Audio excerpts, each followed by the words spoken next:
About 8,200 years ago, an underwater landslide called the Storegga slide near Norway triggered a tsunami that engulfed parts of northern Europe. Around the same time, Britain experienced a massive population decline. Researchers from the University of York and the University of Leeds examined whether the disaster contributed to the population decline or whether other factors played a role. The suspected population decline occurred immediately after the Storegga tsunami. That's what Patrick Sherrocks told newspapers. Sherrocks is lead author of the study, and however, a cold spell coincided with the tsunami, so it is unclear which event had a greater impact though. The researchers created computer simulations of how far inland the tsunami's waves could have penetrated. Based on their findings, the researchers concluded that the tsunami could have wiped out a significant proportion of the population in Howick in Northumberland in northern England. They recently published their findings in the peer-reviewed Journal of Quaternary Science. When the landslides triggered the massive waves, they had far-reaching effects. Evidence of the Storegga tsunami was found in Norway, England, Denmark, Greenland, and Scotland, including the Shetland Islands. On the UK mainland, waves may have reached heights of between 10 and almost 3 to 6 meters. Off the Scottish coast, the narrow valleys of Shetland may have exacerbated the impact, causing waves of more than 30 meters to flood the country. There are, of course, no written records of the disaster. Instead, the story is found in the sediment deposits of lakes, lagoons, and other bodies of waters that formed during the tsunami. The wave eroded sediments on land, but also brought more from the sea. While these layers are distinctive, they often erode over time and through human activity.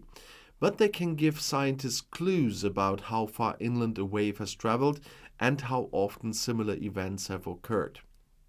It is possible that the huge waves never reached Howick at all. The sediment at this location appears to be the result of a sudden event. However, it is coarser than the finer sand found elsewhere and attributed to the Storegga waves. Further sediment studies at Howick could determine precisely whether the tsunami deposits were formed at this location, reports Sherrocks. Tsunamis are rare in the British Isles. According to the study, the Mesolithic population before the Storegga landslide likely never experienced one. The researchers suspect that the receding of the sea from a giant wave may have drawn people into the water to collect stranded mussels. In this case, the tsunami may have drowned a significant portion of the population. The destruction of resources such as hazelnut trees may also have led to starvation among the survivors. Numerical models can reconstruct the Storegga tsunami, but they can never be fully representative of past events, emphasizes Sherrocks. The event occurred so long ago that the relative position of sea level, topography, and elevation were subject to great uncertainty at the time. And according to the researchers' models, Howick would only have been affected if the tsunami had struck at high tide.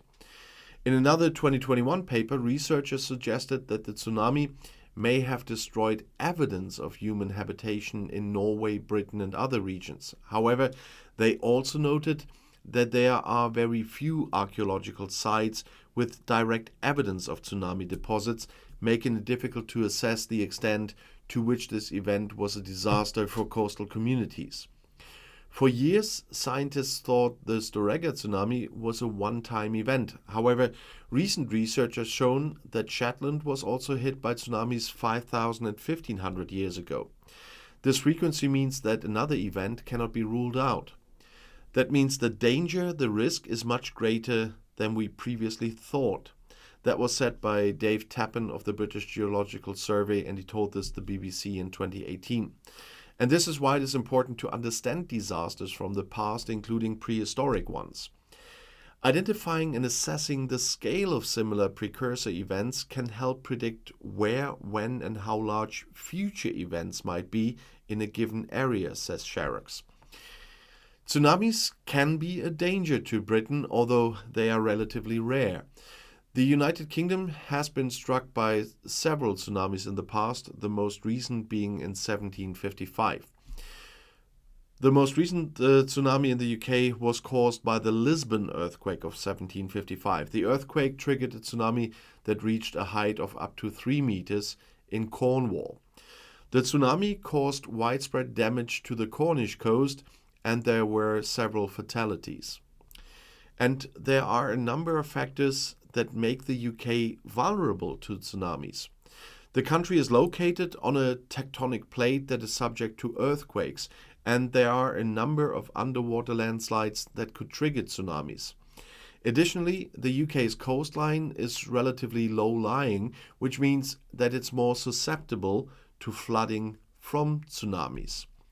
And the British Geological Survey monitors the risk of tsunamis in the UK. The BGS has a network of tsunami detection buoys that monitor the sea level in the Atlantic Ocean. The buoys can detect tsunami waves that are up to 2,000 kilometers away. If a tsunami is detected, the BGS will warn the authorities, who will then take steps to evacuate people from coastal areas. And the BGS also has a public information campaign to raise awareness of the risk of tsunamis in the UK.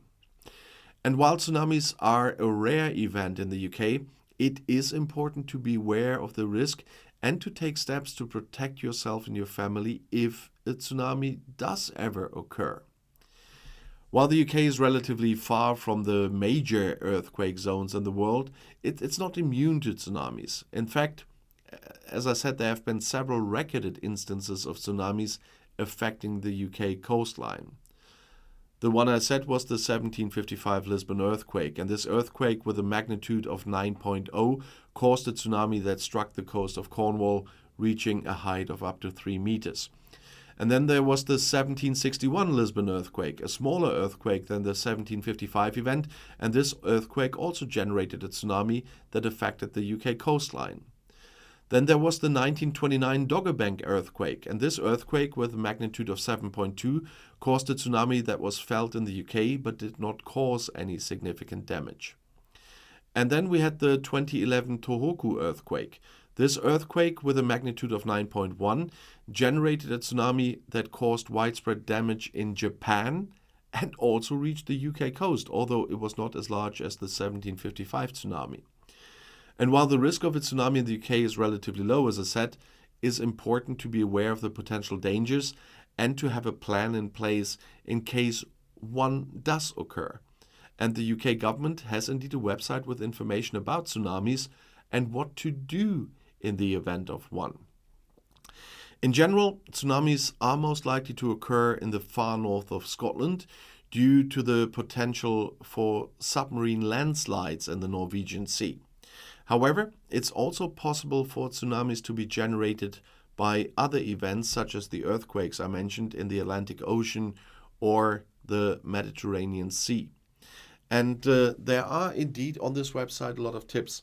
And you will be probably wondering, why is he doing this video? I thought it was just a very quite intriguing topic. And there is indeed a government website, and we're talking about the government here all the time. So if you are interested what the government has to say, please Google it. This is indeed something that people are preparing for.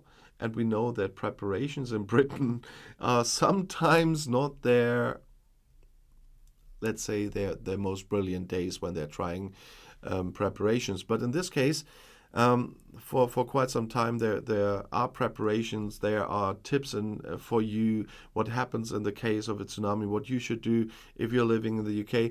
So have a look for a website to avoid the dangers of tsunamis if they ever happen. As I said, they are very rare, but to be prepared is never wrong. And so I thought I completely leave my usual line of topics for a second in the politics and pick this part of politics with a long history. And if you want to know more, the next video is right here in the end screen. I'll see you there. I'll be back.